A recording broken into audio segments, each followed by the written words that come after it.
Bonjour, ici François Poisson pour Télécœur. Je me trouve à Sainte-Cécile-de-l'Évrard en compagnie de Monsieur le maire, Monsieur Simon Brunel. Bonjour. Bonjour, monsieur. Alors là, aujourd'hui, c'est une grande journée. Oui. Donc, l'inauguration non seulement de la bibliothèque, mais aussi du bureau municipal. Et tout ça ensemble dans la même bâtisse. Oui, on est très chanceux. Ça a bien tombé, la caisse est vendue et ça a tombé pile pour nous autres.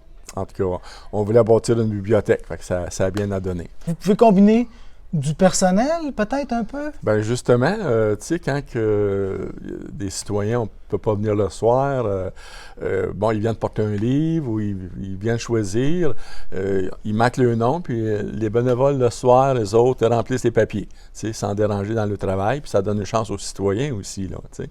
Fait qu'on a de plus en plus de lecteurs, de mois en mois, ça augmente. Fait que pour une petite municipalité, là, chapeau. Ici, il y a un petit bureau.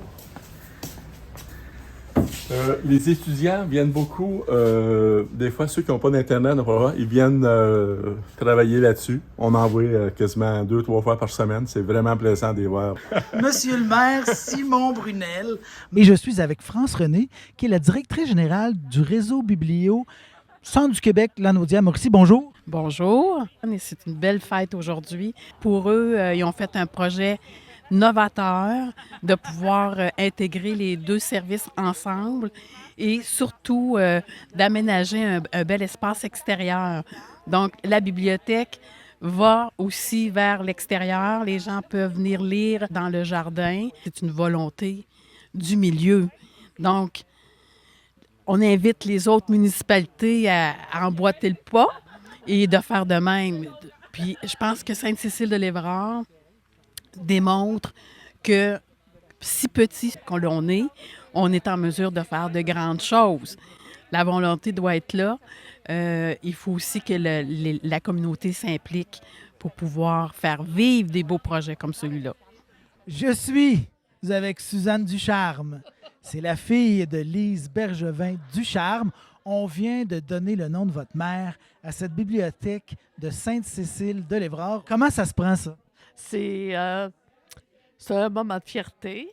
Maman serait très honorée parce que sa caisse, sa bibliothèque... C'était la caisse. Oui, c'est ça. Elle tenait ce projet-là à cœur. Elle était très impliquée. Elle impliquait beaucoup de monde aussi avec elle. Elle aimait ça chercher des gens pour collaborer avec elle. C'est une fille qui aimait beaucoup la lecture. Et puis, elle aimait beaucoup Sainte-Cécile-de-l'Évrard. Fait qu'elle faisait plein d'affaires pour eux autres. Elle serait très contente de ça. Certaines personnes ont mis comme hommage quand ils ont choisi le nom de maman pour la bibliothèque, comme quoi qu'elle les avait donné le goût de lire. C'est grâce à elle ici, ils lisaient présentement. Fait que...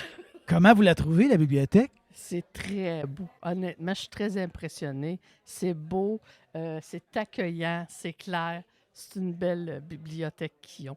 Elle va donner envie à beaucoup de gens, beaucoup d'envieux. Je suis en présence de Roger Charland, frère de Jean-Pierre Charland, écrivain de Sainte-Cécile-de-l'Évrard. Parlez-nous un peu de votre frère. Mais grosso modo, mon frère Jean-Pierre, c'est un ancien professeur d'université qui a fait 2 doctorats, un en histoire, un en éducation, en pédagogie, enseignement de l'histoire. Et il a commencé à écrire un peu avant de prendre sa retraite, mais il a surtout écrit à sa retraite une moyenne d'à peu près 3 romans par année. Est-ce que ce sont des romans historiques? Oui. L'ensemble de toute son œuvre, c'est des romans historiques. Il est parti fin 19e avec la série du Clan Picard, qu'on a un extrait ici sur le banc, et il s'est rendu jusqu'aux années 60. Les derniers romans portent plus sur 1967. Il a fait une petite série là-dessus. Le banc où on a pris une citation d'un de ses romans, mais va rester là pour longtemps. C'est quand même une belle marque.